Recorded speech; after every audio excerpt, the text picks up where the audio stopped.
services entitled "A Christian Family." I only got halfway through last night on the previous lesson on some absolute necessities for overcoming persecution. So I'm going to try to take the last 2 points and work them in here somewhere down the way in this outline. But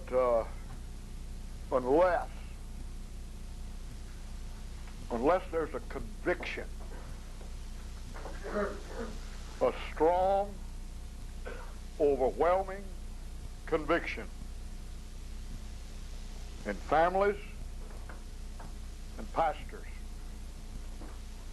of the importance of the home, then people are not going to overcome.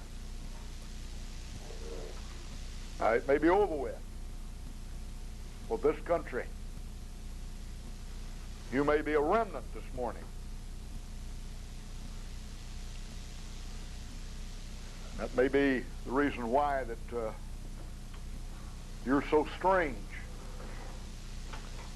as far as the rest of the world and Christians are concerned. You young people I'm speaking to. But don't feel sorry for yourself. Give thanks to God that God in His sovereignty has done something for you that somebody else didn't let Him do for them. And you are very privileged. But do not forget that unto whom much is given, much is required as well.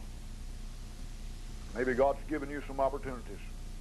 The mother and dad with special convictions and the protection that they've given to you and the teaching and training that they've given to you is that you might be able to reproduce it in others. But missionary, you have the opportunity as you go into a country to absolutely start from scratch. I mean, everything you have ever, let's say, dreamed or desired in a church, you've got the opportunity. You've got the opportunity to start from the very beginning and build in lives. And so whatever you do is going to determine everything that's involved with the future of the particular movement or the church situation that you bring into that country. Now, if you're simply going to bring that which you've been exposed to, limited to what you've seen, then it means you're probably going to transport the same error and the same weakness and the same sin, and it'll be reproduced there. And that's a sin. That's an abomination to God, and it's not fair to those people. To damn the future of the work of Christ in a country because of what you take. Get it right first. Build a foundation. But it begins with Christian homes, Christian families. God is the author of the home. Genesis chapter 2, verse 18. You notice as Adam had finished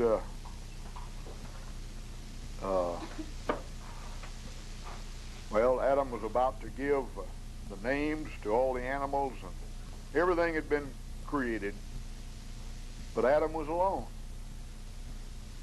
Genesis 2:18, the Lord God said, it's not good that man should be alone. I'll make him an helpmeet for him.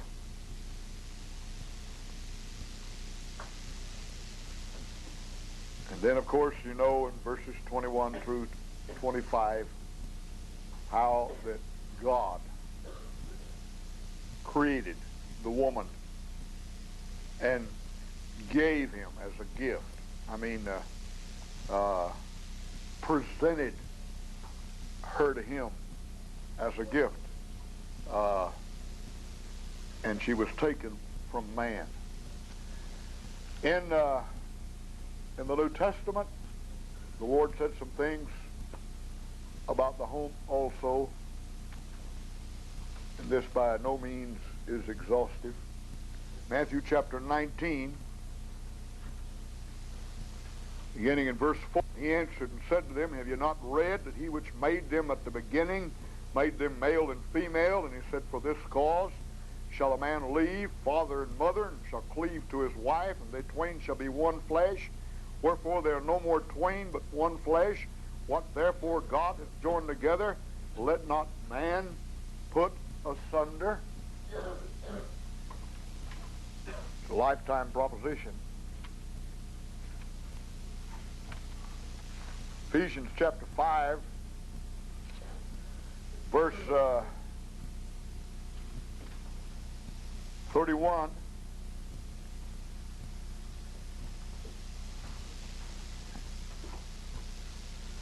This cause shall a man leave his father and mother, and shall be joined unto his wife, and they shall be one flesh. Two shall be one flesh. This is a great mystery, but I speak concerning Christ and the church. Nevertheless, let every one of you in particular so love his wife even as himself, and the wife see that she reverence her husband. God is the author. God is the founder. God is the origin. God's the architect. God is the instigator of the home, and it was the very first human institution founded on this earth. It's God's chosen basic social entity. And when people fail to recognize the sanctity of marriage and the sanctity of the home, and begin to move from that, it will eventually be the destruction of a society. God established it for the very welfare, the very cohesiveness, very future of a society and a nation as well. Nations will be no stronger than the homes. A church cannot be any stronger than its homes. Deuteronomy chapter 11.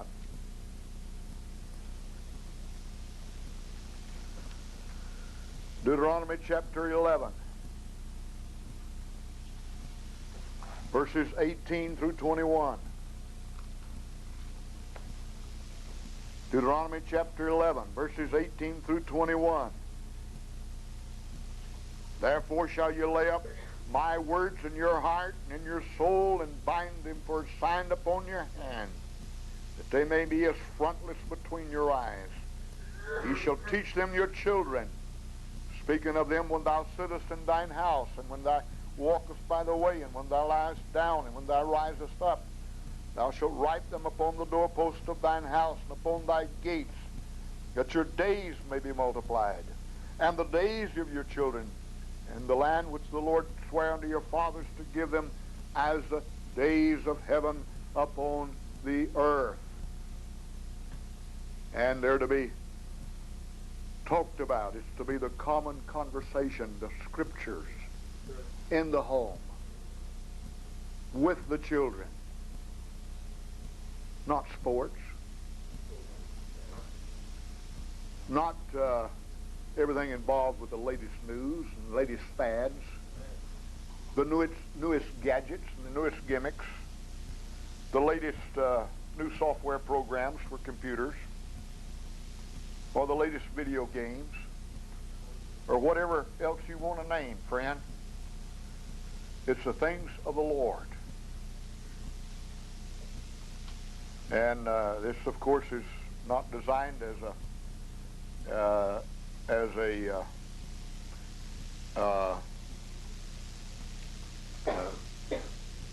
a specialized time on the family, but there must be something within the life of a family that forms cohesiveness. Now, I see the importance of a family time, the time at the table, that the meals be the family time, without the hurriedness of today, and allowing that to be the time, be a regular ritual. Hey, not every member running in, grabbing a sandwich and this and that, but that be the time when the family meets together, and that becomes a family time. And God has emphasized the importance of the family all through the Scripture, and we're not going to go into these verses. God set forth some very strong guidelines in the Old Testament. Find that these same guidelines continue through in the New Testament, and then added emphasis. They're emphasized even more strongly in the New Testament. Now, I don't really care what you believe about divorce and remarriage. I don't really care.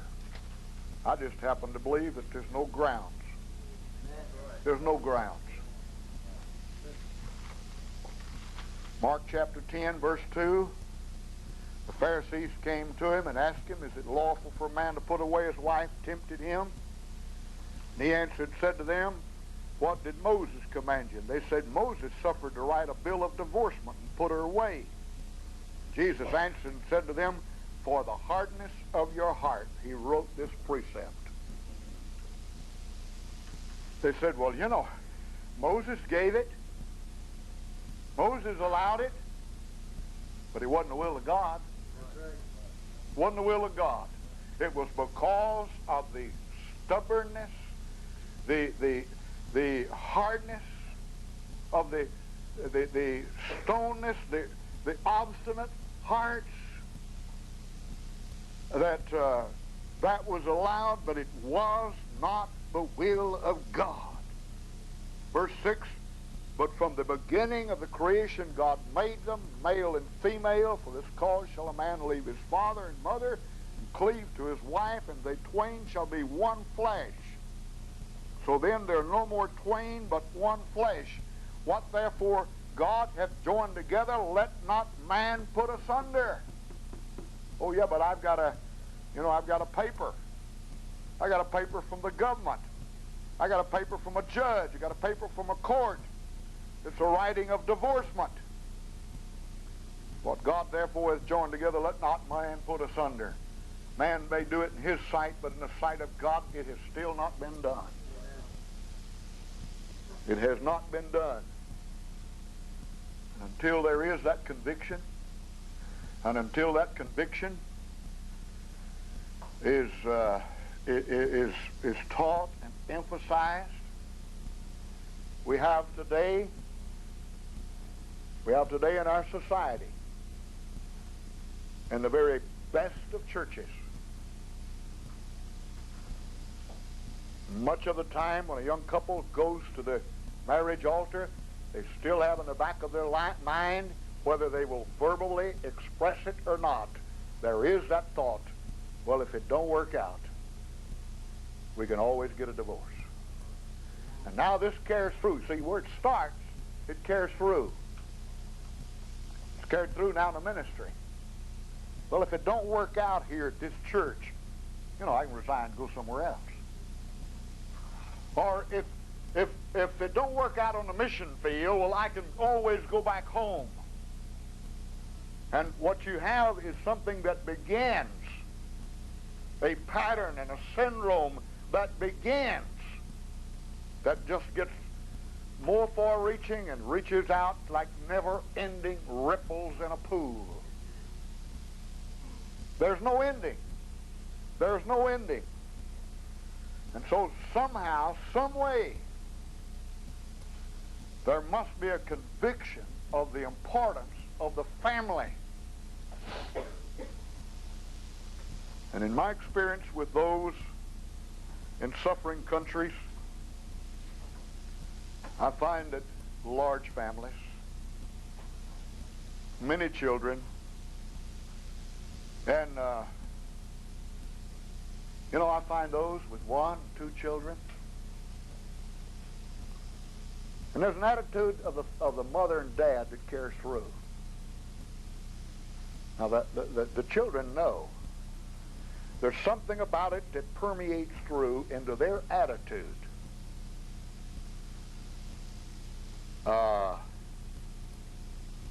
If the father decides, well, now, hey, I'm going to go get a vasectomy or something or other. We got 3, we got 4 kids, and that's enough. There's an attitude that begins to go through, maybe not even recognized at times.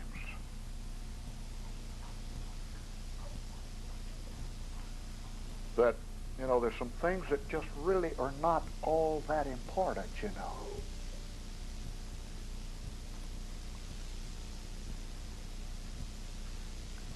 Because those parents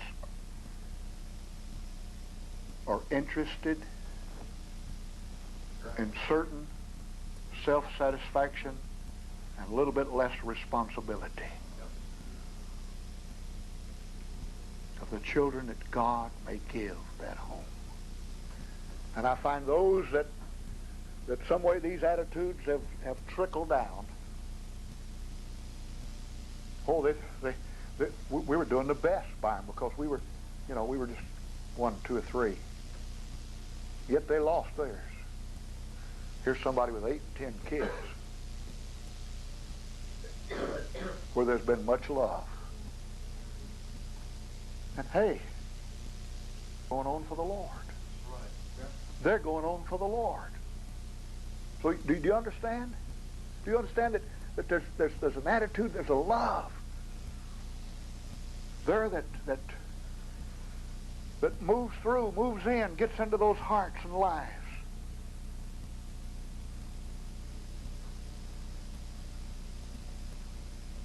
Marriage and the family is a gift from God.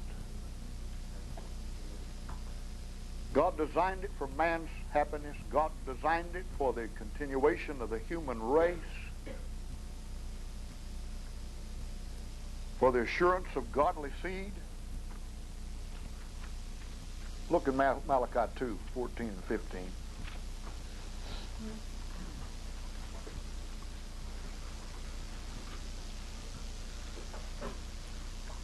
Malachi 2, 14 and 15. Yet you say, wherefore? Because the Lord hath been witness between thee and the wife of thy youth, against whom thou hast dealt treacherously.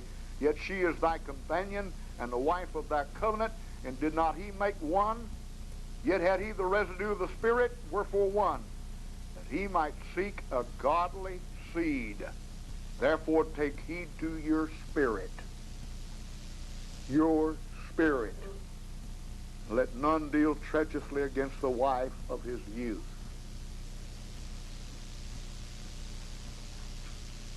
There's that spirit that's going to trickle down, slip through.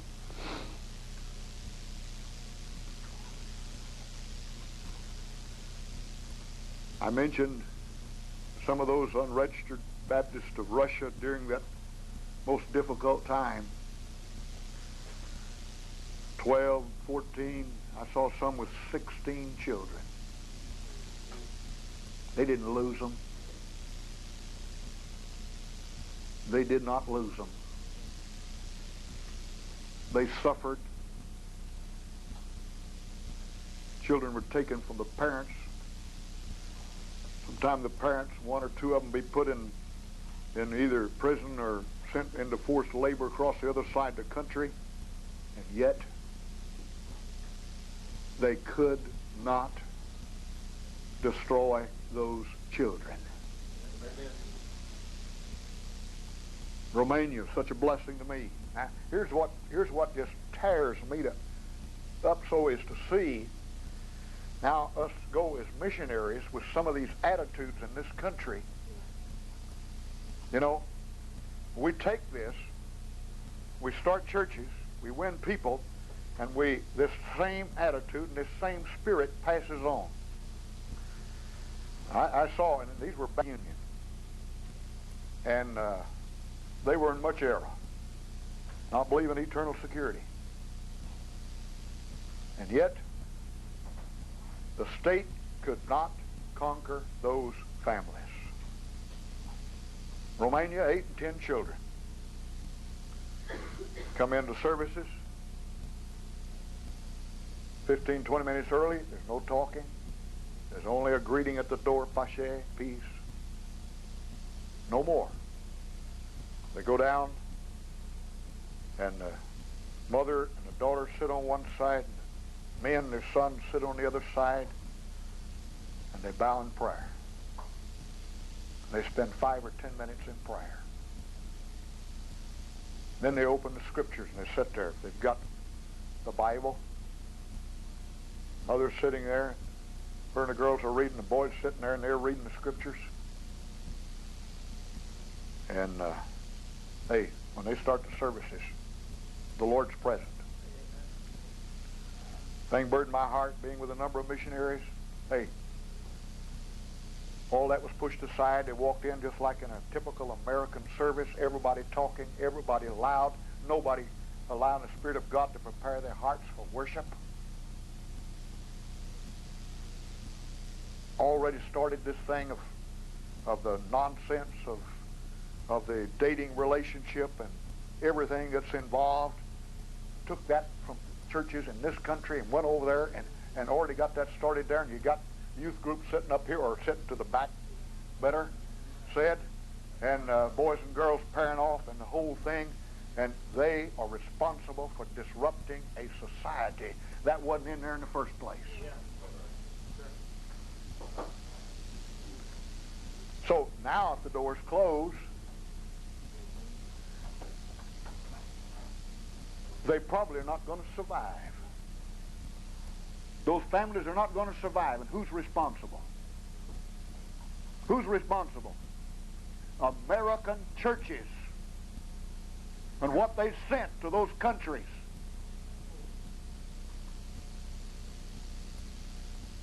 Somebody said this morning, it's better that somebody didn't go.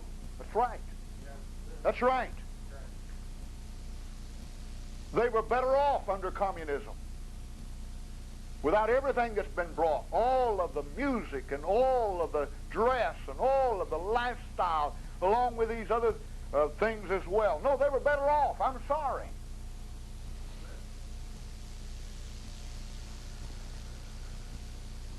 Well, what shall we do? There are many modern day attacks against the family and some things that are mentioned here. And this is looking at it from the standpoint of this country. Now the major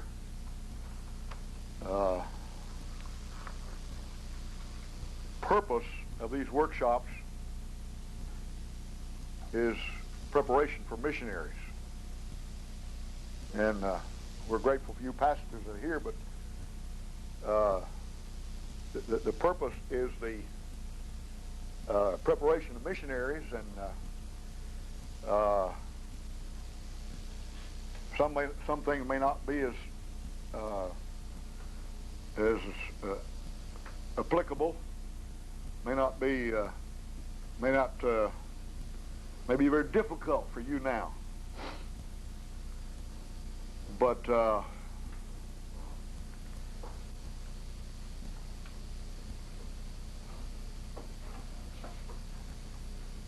some way, unless there is an understanding of the importance of the family, and that the family does not have to continue in the current of this world today.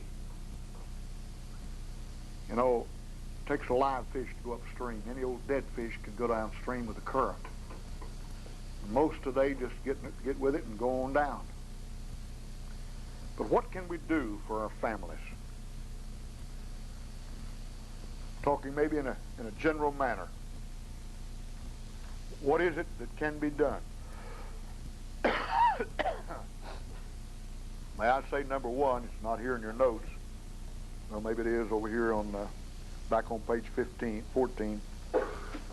That points 3 and 4, Roman numeral 3 and Roman numeral 4, about the protection of our families.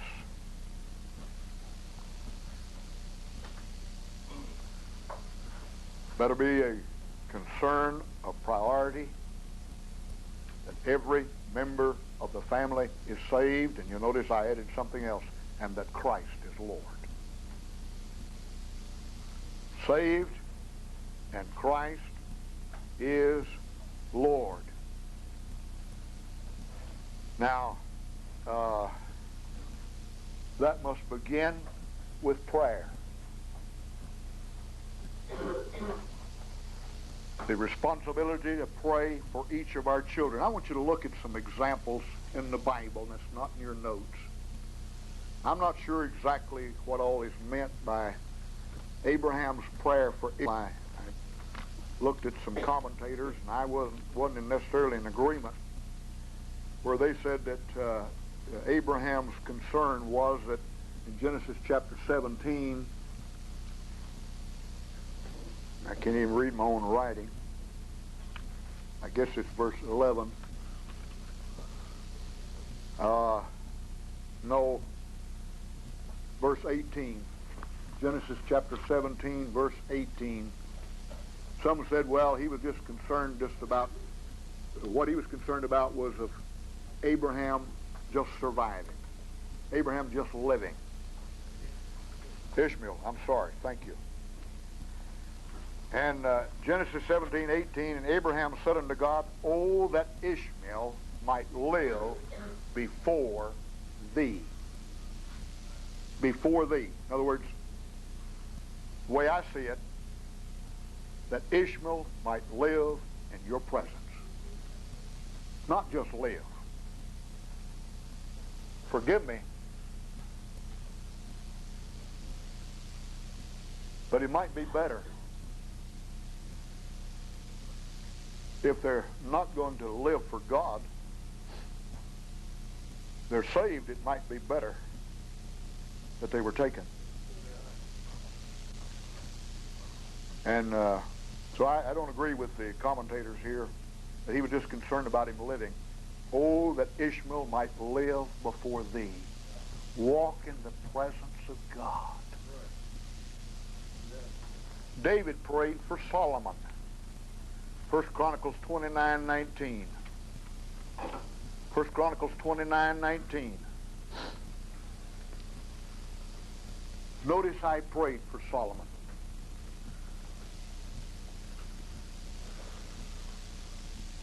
First Chronicles 29:19, and give unto Solomon my son a perfect heart, to keep thy commandments, thy testimonies, and thy statutes, and do all these things, and to build a palace, for the which I have made provision. Give unto Solomon my son a perfect heart, to keep thy commandments. We have every right to pray that prayer for every one of our children. Job sacrificed. Job understood the importance of secret sins. Job understood the importance of his place as a father, of taking that place of responsibility. Job 1:5, and so it was when the days of their feasting were gone about that Job sent and sanctified them. He sent and sanctified them. I think it was a whole lot more involved than just the sacrifices here. I think it was prayer. I think it was intercession. I think he laid his heart bare before God about some things. Job sent and sanctified them and rose up early in the morning and offered burnt offerings according to the number of them all. For Job said, it may be that my sons have sinned and cursed God in their hearts. Thus did Job continually. Thus did Job continually. Now these were, most of them were already adults. Responsibility never ends. Responsibility never ends. Matthew 17:15. Notice here how a father cried out unto the Lord for his son. I mean, the specific prayer that he made for his son. Matthew 17:15. His son was demon possessed, and the father went to the Lord Jesus and he said, Lord, have mercy on my son. Have mercy on my son. He's a lunatic and sore vexed, for oftentimes he falleth into the fire and oft into the water. Our homes and our families must be placed under the blood. In Exodus chapter 12, you find here the speaking of a house. And I see symbolic protection of the blood. Plead the blood. Exodus 12 and 13. I'll pass through the land of Egypt this night, will smite all the firstborn in the land of Egypt, both man and beast, and against all the gods of Egypt I will execute judgment. I am the Lord. It's quite a study to look at the gods of Egypt and then look at the plagues. 7 or 8 of the plagues dealt with specifically one of the gods related to the things that happened there, and reveal the fact that Almighty Jehovah God was greater. But anyway, this day shall be unto you, wait a minute, verse 13, I'm sorry, I apologize. And the blood shall be to you for a token upon the houses where you are. And when I see the blood, I'll pass over you, and the plague shall not be upon you to destroy you when I smite the land of Egypt.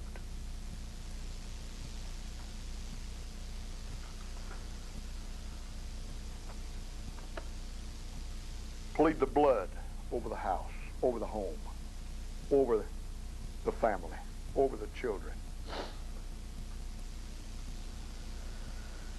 Crawl up on the roof and pray if it's necessary. Circle the house. When there comes a special attack, it may be necessary to do it daily.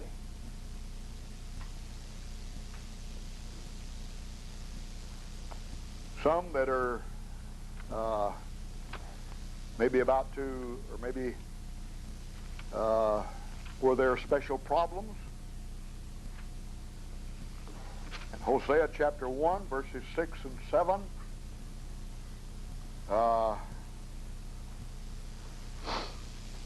no, chapter 2, I'm sorry.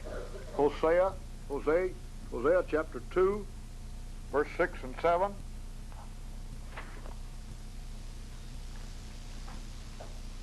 And God used this man and his marriage as an object lesson before all of Israel. And his wife was a harlot. And then she abandoned him and went the whole way. But the manner in which Hosea was instructed to pray that God would build a hedge about her, a hedge of thorns, and not allow her lovers, those evil ones, they wouldn't even be able to get close. Hosea 2, 6 and 7, therefore behold, I'll hedge up thy way with thorns and make a wall, that she shall not find her paths. She shall follow after lovers, but she shall not overtake them.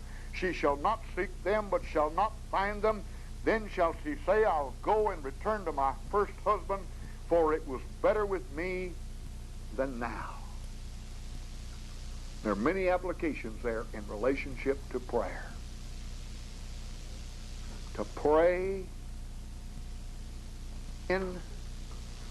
or to pray that the present way of life becomes such misery that they be so miserable that they cannot stand it any longer. Open that door. Open that up a little bit, please. That they begin to recognize, hey, the way of the Lord, the way of my family, and the way of my parents, a whole lot better than out here in sin. So, to pray, to place on the blood, to build a hedge about, to prepare for the storm clouds ahead. Again, it begins with the Father as a corporate consecration, in one sense of the word, if you want to call it that. In Joshua chapter 24 and verse 15, Joshua 24 and verse 15, the last part of the verse, down at the bottom, you'll notice a colon. He says, for me and my house, we will serve the Lord. We will serve the Lord. There are many passages here on the preparation. I find many Christians today baby their children. Somebody encounters a little bit of difficulty, whether it's in school or whether it's out with other kids. Maybe they're made fun of, maybe they're mocked. And so we remove them out of the situation. And it may be that they need to endure some of that. They need to begin to endure some hardness. They need to begin, rather than to be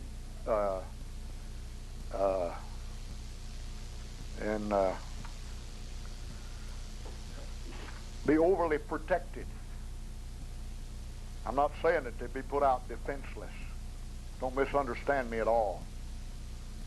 But if you've done your part in the teaching and the training extensively, you've done your part in indoctrination and the sharing of the scriptures, and it's common conversation. It's the topic, the things of the Lord that are discussed, and that's just the way the conversation always leads to in the home.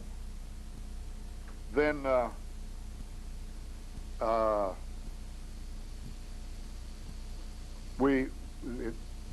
not talking about exposure to sin.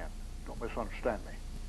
I'm not talking about exposing one to the appearance of evil, but I'm talking about the scoffing and the mocking and some of these things that may come about. And it's our tendency to want to take them and pity and feel sorry but hey,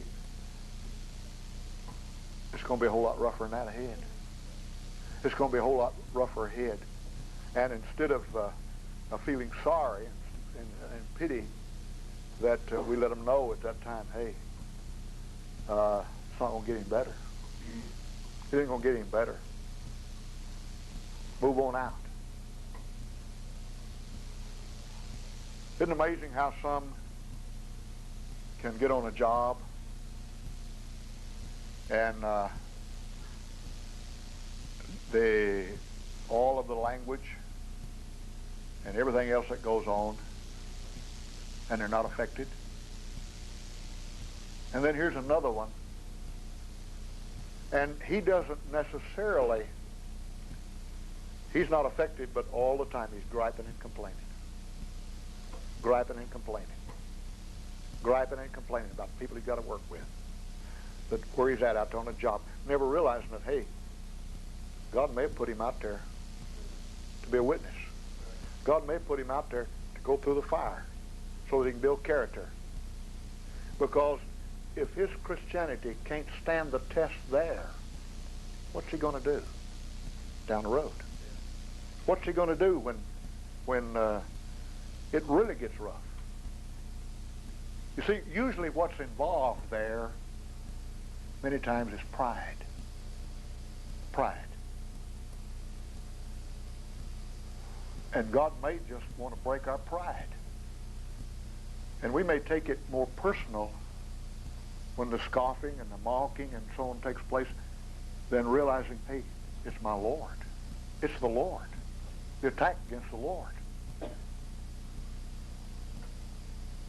won't use, there's some people this morning I could use as a personal illustration, but I'll not do that, of on the job, how they've proved it's possible to stand and live for the Lord, be respected, and lo and behold, God blesses. And here they're moving on. And here's some other Christians, but all they can do is gripe and complain the whole time while they're there on the job. And when they come to church, that's all they do. Oh, if you just knew how hard it is where I work. Oh, if you just knew all of this. Here's another person. He's found joy. He can go on. You understand what I'm talking about? You understand where this comes from? This starts at home. This starts at home. It's attitudes. It's attitudes. Prepare for the storm clouds ahead. Then there are some other things here. You'll notice, and I'm not going to finish all of this in any way whatsoever. Stockpile scriptures and Christian material to have access to the family. You know the thing that breaks my heart? Well, I'm going to show you a film here in just a moment. The thing that breaks my heart is as Russia and Eastern Europe opened up, there's been very little stockpiling. Now, material cannot get back into Russia. Fellowship Tract League, every 2 months, got a container of 10 million tracts into Russia. Almost 300 million tracts that got into Russia. All of it got in tax-free. And at the end, they were getting in study material and Christian books, and that type of thing. But then about a year ago, maybe just a bit less than a year ago, one container got in or arrived at the port, and then they hit with a tax of $40,000.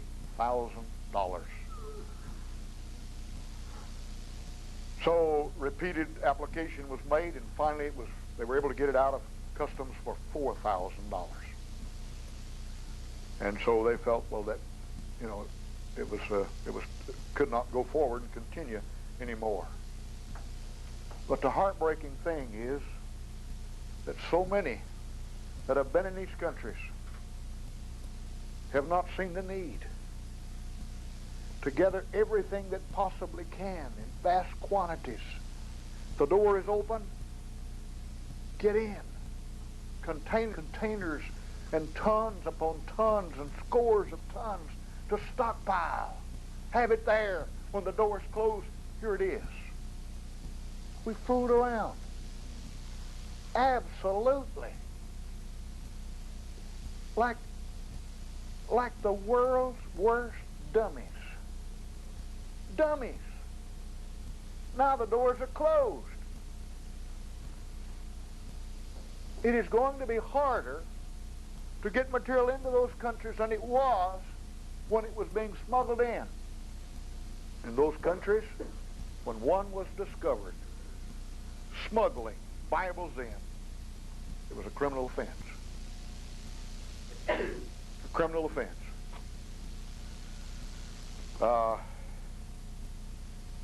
And now we waited too long because somebody did not have the vision. Somebody did not have the strategy.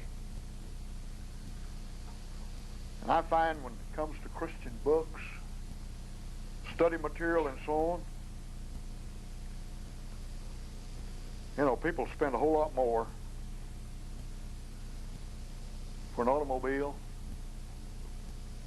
or for something else than they will to have the correct material in their home for their children. Hey, I mean, where are your priorities?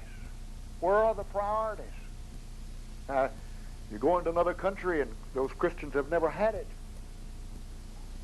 That means somebody's got to set the pace. Somebody's got to make it available.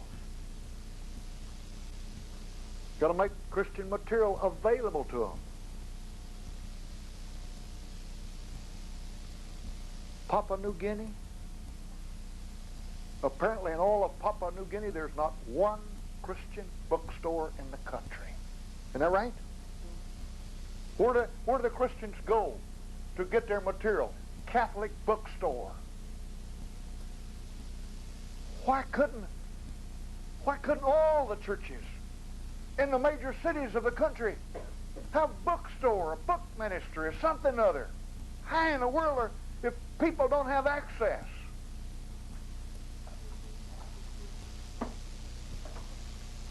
There are so many things that have to be begun.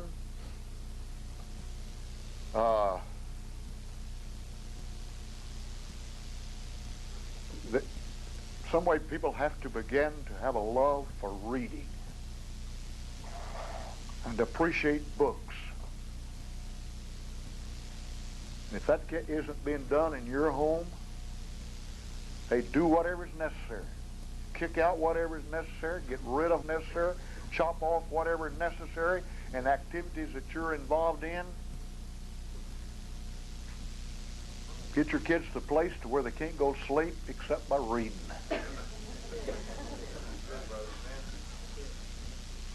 They don't need the fellowship with somebody else. They don't need to be entertained.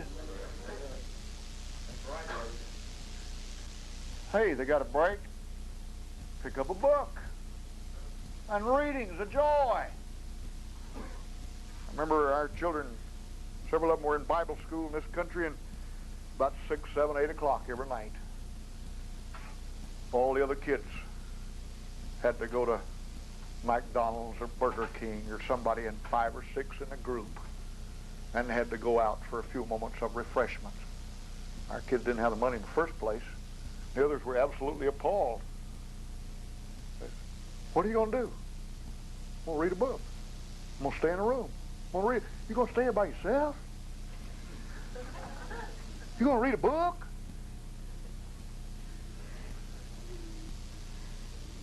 Hey, if it's got to be that social interaction, if you got to be with a peer group, if you got to be, you're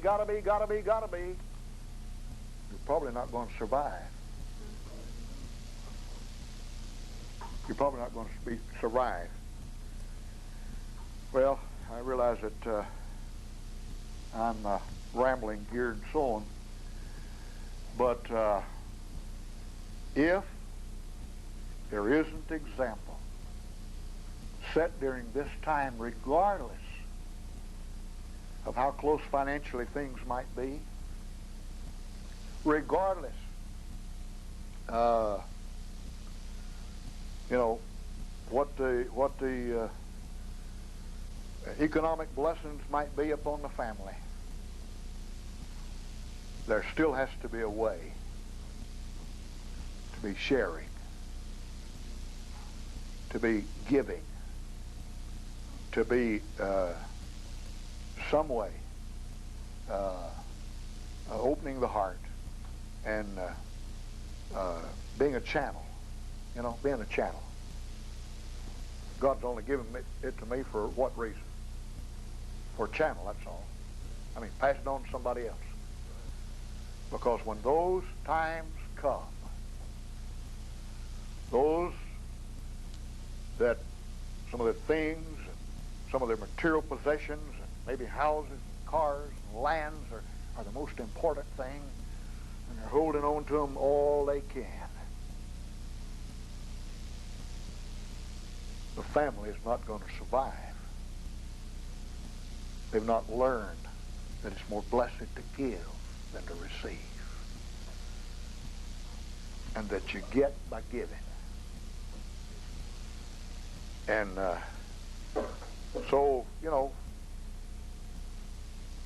may start with toys or sharing candy or sharing something else. And there's a society knows nothing but hate, and everybody's looking out for number one and nobody else. I have a slide that wasn't included in that slide series that I showed yesterday on Berlin and the Berlin Wall, but of a big building in downtown East Berlin, covered almost a block, 4 or 5 stories high, where the data and information was stored on every citizen of East Germany. 350,000 people in that country of 14, 15 million, whatever it was. 350,000 people were registered. I'm not saying they're full-time, but they were registered as informers. Every block had at least one informer. Many times there were many more. The selfishness and all that begins to be involved when persecution and survival is at stake. But you find those who survive, and those who make an impact in the lives of others, and who've no more freedom, no freedom to evangelize, no freedom to knock on doors, no freedom to win souls, no freedom to have public meetings. And yet those who've learned to take a dish of food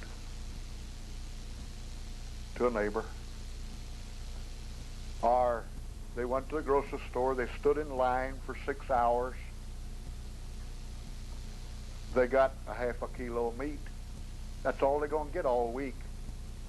But here's another neighbor. They're the top communist down the street there. But when they got to the line, when that wife got to the end of the line or got to her place in the line, it was all gone.